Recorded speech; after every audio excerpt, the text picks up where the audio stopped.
I want to thank you for taking the time to check out my videos. I'm always looking for new topics, so if you have any to share or any comments, please leave them down below.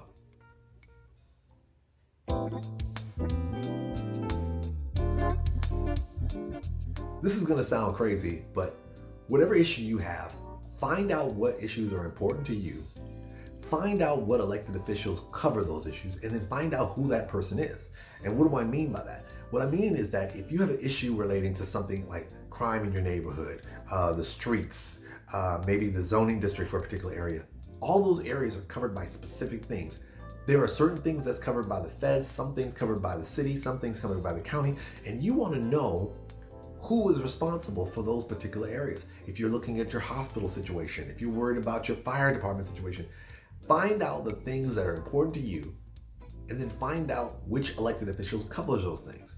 Why is that important? Well, there's a couple of reasons.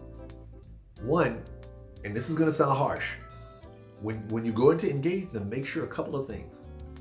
Make sure you vote, make sure you donate it. Now, you're going to say, I got to give them money and vote before they can talk to me? No, that's not what I'm saying.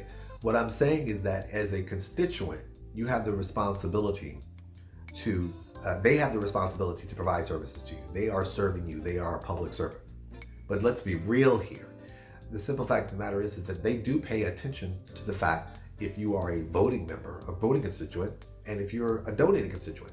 That means that's telling them something definitive. That's letting them know that you are invested in the political process and you have a greater expectation. Now, I'm not saying that somebody who doesn't vote and who doesn't donate doesn't have as much skin in the game as somebody else who does.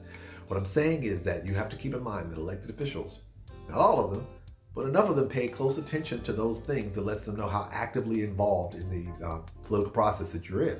So you want to have that in your back pocket, so that when you're talking to them, you can tell them, hey, I'm a voting member here. I'm a voting constituent, and I'm actively donated to A, B, C, D, and E.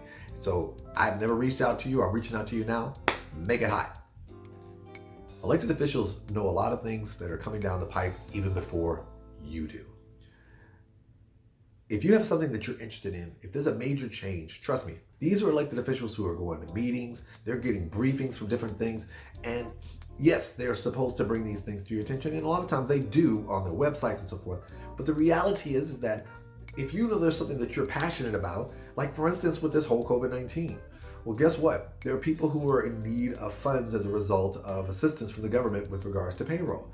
Don't sit there and wait for somebody to tell you. You contact your congressman or congresswoman and you say, hey, is there any plans in the work for this? And what should I look out for? And this way they'll tell you. They're not going to hide it from you. If something is in the work and it's coming down the pipeline, it may not be on the news.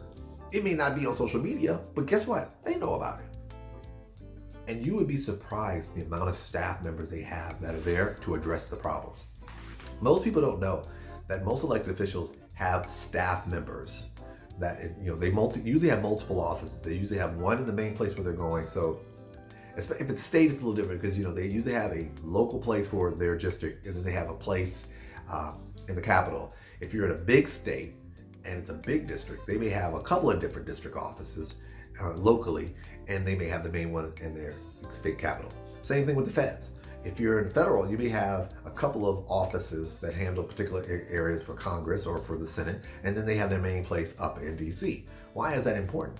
A lot of times, elected officials have staff members who are there who literally deal with constituency matters, and they know what the constituency matters are.